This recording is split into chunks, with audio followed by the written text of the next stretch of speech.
Hola, buenos días. Estamos con Pedro, que es un novelista. Hola, Hola, buenos días. ¿cómo empezaste a hacer novela? Pues primero leyendo mucho y vi que quería contar historias, entonces tomé cursos allá en la Ciudad de México, pues de cómo escribir, de cómo hacer personajes, de cómo estructurar un libro y entonces me decidí a escribir un primer libro que pues al final lo llevé a las editoriales y nadie me lo compró, pero yo seguí insistiendo.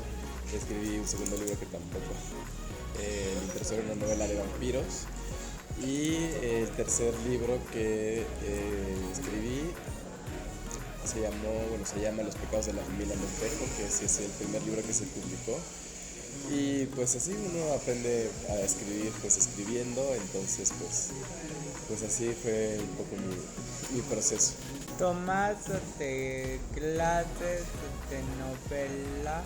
Sí, tomé varios cursos de cómo escribir un libro y me gustó mucho porque uno escribe pedazos de una novela y los lleva a la clase y entonces tiene que quedar callado mientras otros leen en voz alta esos textos y luego los discuten para saber qué está bien y qué está mal y así siento que es como uno aprende cuando escucha a los demás eh, pues hablar de lo que uno escribe y pues a partir de ahí pues escribí mi libro.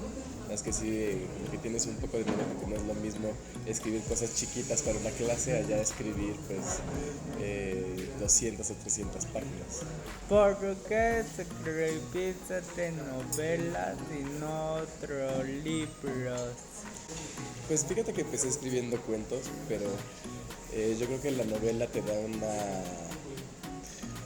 margen más amplio para contar una historia, porque pues ahí tienes muchas tramas, tienes muchos personajes, un tiempo mucho más largo, entonces cuando estás planeando una novela, sobre todo yo que escribo historia, que el Estado de México es muy grande y pasan muchas cosas, pues la novela es como el medio apropiado para contar algo así. ¿Cuál es tu primera novela?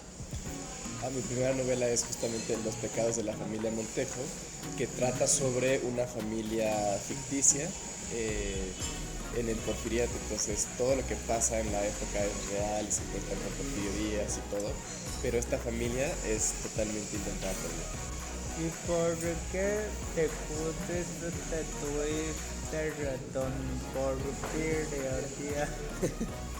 Pues me gusta mucho la historia de México, entonces cuando vi que había otros personajes en redes sociales dije, pues yo tengo que hacer mi cuenta y se me ocurrió hacerla de Porfirio Díaz y así empecé a conocer historiadores y muchas más personas que hablan de historia, les interesa la historia, empezamos a hablar, a empezar a aprender mucho y cuando dije ahora sí voy a publicar, cuando escribí Los pecados de la familia Montejo dije tengo que escribir de historia porque es de como me conocen y de lo que estoy hablando de lo que estaba hablando en ese momento y así fue como cuajó un poco la parte de la cuenta de Twitter con los libros. Y haces novela de la historia de México. Sí, bueno, te digo, Los pecados de la familia Montejo era principalmente ficticia, pero luego saqué una biografía novelada de Porfirio Díaz, luego una de Agustín Iturbide y acabo de publicar una de Emiliano Zapata. Y esos libros de Juan, este es el de que Ese es de Emiliano Zapata.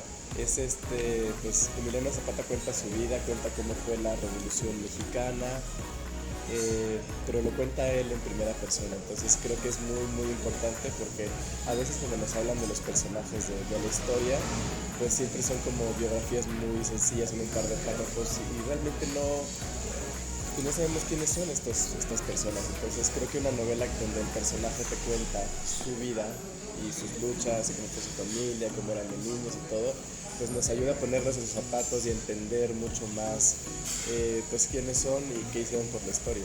este libro de qué trata.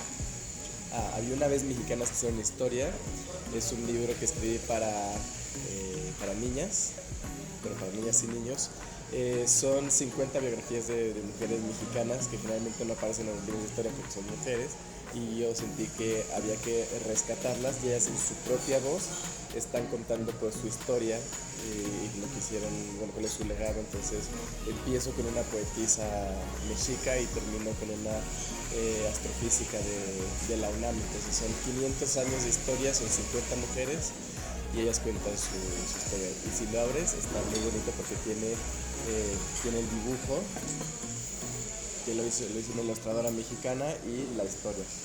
Las calaveras de jade, el verde de los campos en su frente pulida, los dientes carcomidos por el paso del tiempo, con las encías rancias, las cuencas vacías, y a través de ellas túneles, largos túneles en los cuales no se puede ver el fin. Siempre soñé toda mi vida que entraba en ellas, que caminaba sin rumbo hasta que la luz desaparecía y entonces caía, como quien de golpe descubre que no tiene dónde pisar y la gravedad lo atrapa, lo jala al abismo de la historia, a las gárgolas que toman su pluma y día a día escriben lo que ha de contarse en la posteridad. Libros y libros de verdades, libros y libros de mentiras. Es mi calavera, mi fin. He soñado todo este tiempo sin saberlo con mi destino trágico en Chinameca, porque la muerte no es sino un sueño largo, y cada sueño una muerte breve, y cada muerte un síntoma de vida, una imagen larga que se difumina entre la niebla del más allá, la de un águila que se posa real sobre un nopal y que lleva en su pico una serpiente que se retuerce de dolor, y que todo esto sucede en un islote que apareció en un tiempo pretérito, solo que el águila soy yo mismo y la serpiente lleva los bigotes de Porfirio Díaz y el nopal tiene la forma de México, la de una cornucopia saqueada, violada y ensangrentada, no verde sino roja, y que todo esto no es más que el génesis de la patria. Sí, esto está padre. Gracias. ¿Y te apoyan tus papás? Sí, bueno, mi papá ya murió, pero mi mamá sí me apoya mucho en esto de los libros. Iba a todas las presentaciones que hago y siempre me está preguntando qué estoy escribiendo y lee todos mis libros. Y o sea, todos los días te escribes de lunes a domingo escribes. Sí, dejo de escribir todos los días porque escribir es una disciplina donde todos los días hay que darle y darle porque pues un libro es largo, entonces si pierdes el hilo se te va o tienes que cumplir con las fechas de la editorial, entonces sí es un trabajo complicado. A veces me desvelo escribiendo, estoy 2, 3 de la mañana escribiendo porque sí hay que trabajar a todas horas todos los días. ¿Qué es para ti la vida? Pues la vida para mí es un conjunto de experiencias, es pues la gente que amas, el sentido que tú le das a lo que vives. Creo que pues, son sentimientos, es todo lo que uno es. No sé, para mí toda la vida es todo. ¿Y tienes redes sociales? Sí, @PedroJ86 se me encuentran en todas mis redes. Gracias. Muchas gracias.